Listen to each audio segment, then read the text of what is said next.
So that's what the liberals are up to in terms of their rhetorical spin of how they're justifying what's going on here.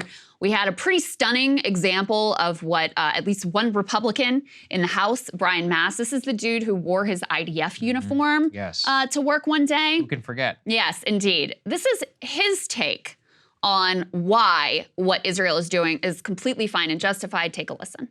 I would encourage the other side to not so lightly throw around the idea of innocent Palestinian civilians, as is frequently said. I don't think we would so lightly throw around the term innocent Nazi civilians during World War II. So the Republican, this Republican, Brian Mast, his response to the fact that, you know, the killing of so many women and children is undeniable at this point is to say, well, maybe they're not so innocent after all. I mean, this really echoes, Saagar, the language of supposedly moderate Israeli President Isaac Herzog, who said similarly that there were really no innocent civilians here. I don't have to tell you, this is the kind of language that throughout history has been used to justify genocides. It was the sort of language that Osama bin Laden used to justify 9/11. It's the sort of language that Hamas would use to justify the massacre of innocent Israeli citizens. They'd say, hey, they all voted, they elected Netanyahu, they support these policies, they're not innocent. That's the sort of logic they would use. So this is now the direction that a number of individuals are moving in on the right. Yeah, of course. And, you know, this is psychotic. It also is one of those where it's so funny because these guys don't know anything. Nazi has become something that is almost meaningless at this point. If you go back to World War II, we took extraordinary steps rhetorically to always be like, we want the surrender of the Nazi regime and of Hitler. Our beef is not with the German people. We always said that. For what reason? We knew we were going to have to occupy and rebuild, and we wanted to have some credibility with the German people at that time. We also would often say, we were like, look, they are not fully representative. There's a reason we treated the SS very differently than the regular German army, even after the war. This is one of those where he's like, well, we would never say that there were innocent German civilians at times. That's not even true. That's not what we said. That's not what anybody said at that time. Now, of course, you know, it didn't stop the bombing of Dresden or some of these other activities, but at the least, ostensibly, that was to win the war against the Nazis. Civilians, even at that time, were considered collateral damage, but they were not considered to actually be targets that are justified in themselves. Yeah. So this guy's taking it to like the most extreme. I mean, that's basically what Hitler said about Jews, just so people are clear. He was like, there's no such thing as an innocent one. They're all the same. They like work to the same end. So no, it's crazy. It's totally crazy. And it just like goes with the breeze or something like that to say these things. Also, why is a US congressman wearing the uniform of a foreign military in the hall? Can anyone explain that to me? Does anyone want to tell me about that? Because that's pretty crazy, if you ask me. Plays into, well, he's actually not Jewish.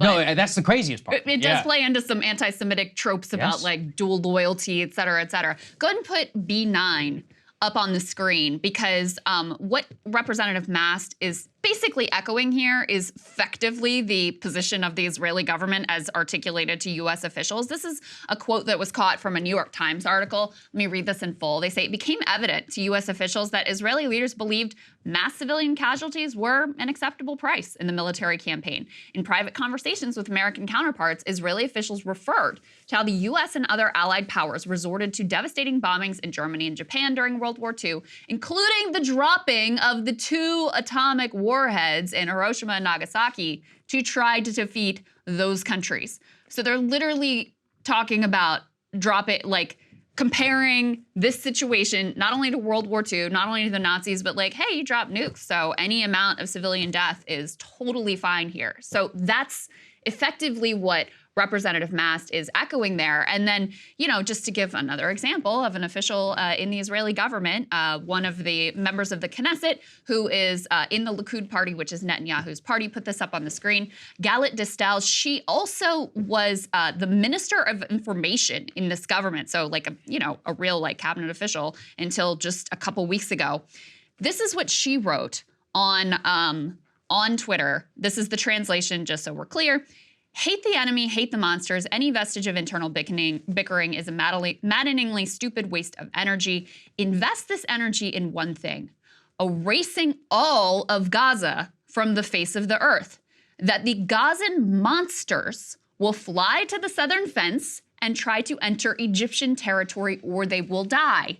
And their death is evil. Gaza should be erased, and fire and smoke on the heads of the Nazis in Judea and Samaria, that's the West Bank.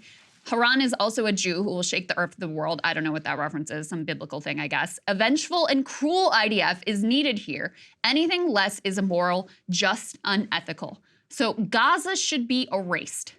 The Gazan monsters will fly to the southern fence and try to enter Egyptian territory. So you have here not only the total, just like there are no innocent civilians, wipe Gaza off the map, punish them all. We need a cruel IDF, but also the desire to have the, complete fullness of the ethnic cleansing program that was laid out in that government report. And again, this isn't some just like random nobody. This is someone who was directly in the government and who is a Likud member of the Knesset as we speak. This is the sort of thing, the rhetoric that is just like flying within Israeli society right now. And look, we wanted to make sure just to show everyone, it's like we're not cherry picking, just to show Israel. It's like part of the problem is that we are in a doom loop basically at this point where the top representatives of both sides are effectively calling for genociding each other. Like here, we have a video we can play. This is the head of Hamas. This is just a couple of days ago. He says, we must remove that country. It constitutes a security, military, and political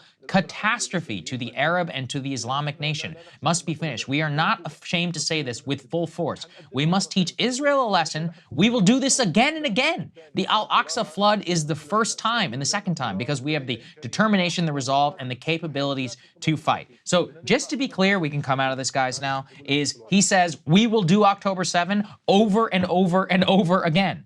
And I see this shared around all the time. We don't see some of the Israeli ones, but we're trying to put everybody together a portrait. The top, this is the leader of Hamas. He says, we're going to just keep doing it over and over again. It's like, okay, dude, well, you are inviting pain and suffering on your own people because at this point, And he says, I don't care. I mean, he says there at the end, he's like, we're ready to sacrifice martyrs. Yes. This is the fundamental jihadist belief. They're like, yeah, we may. I mean, Zarqawi used to be asked about that all the time. He's like, you are killing Muslims. He's like, yeah, but we're killing invaders too and infidels at the same time. I don't care. We've fought and seen people just like this, and the Israelis are responding basically with calls now for complete ethnic cleansing and for just getting rid and quote unquote solving the problem. Now they've got a U.S. congressman who is parroting this nonsense on the floor of the House of Representatives. Well, and Lindsey Graham said something very similar. Yeah, he did. I mean, he was asked point blank, okay, how many innocent civilians is too many? Is there a number? He's like, no. Okay, then do you really consider them innocent civilians then? And would you apply, I mean, he maybe would apply that situation in a lot of different circumstances, but it is so disturbing to me to watch how quickly the descent into outright justification of genocide has happened here. And it's happened on both sides, let's be clear about it. But yeah, I mean, the Israeli government is the one that our taxpayer dollars are going to, and it's our bombs that are being dropped on this population by a government that has outright genocidal intent and language. So it's incumbent on us to pay really close attention to what's going on there at the very least. One of the things that I'll just say as a side point, and Saagar, maybe you can answer this, I don't understand. So if your goal is to eliminate Hamas, they know where this guy's like in Lebanon, I think, somewhere. He's going to a TV studio. If you're trying to get, most of Hamas leadership is in Qatar. If you're trying to take out Hamas, why are there no efforts to get these people? What's going on with that? Because, that seems a lot more effective to me than bombing an entire freaking refugee camp and massacring however many people they massacred, their majority women and children.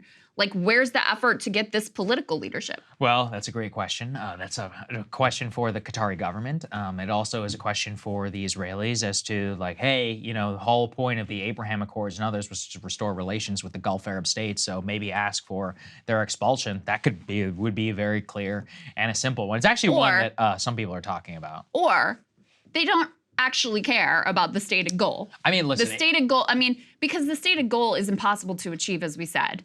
And so really what the actual operation that they are pursuing right now has no other strategic end than punishment. It doesn't make them safer. It's not being very effective at taking out Hamas. It's just like massacring and brutalizing and tormenting millions of Palestinian civilians. Listen, I mean, I also find it very odd that the political leadership of a full-blown terrorist organization effectively is like untouched. At the same time, though, if I had to expect, the main reason is we got to negotiate with these people. You know, like we still got U.S. citizens inside of Gaza. Like you got to have somebody to talk to. So unfortunately, that's probably the most likely thing, is that they want to preserve the political leadership because they need somebody that they can meet with for the hostage situation, for our American citizens, and for other things as well. So it just shows you how gross the entire thing is. Hey guys, if you like that video, go to breakingpoints.com, become a premium subscriber, and help us build the best independent media organization on the planet. That's right. We're subscriber funded. We're building something new. We want to replace these failing mainstream media organizations. So again, to subscribe, it's breakingpoints.com.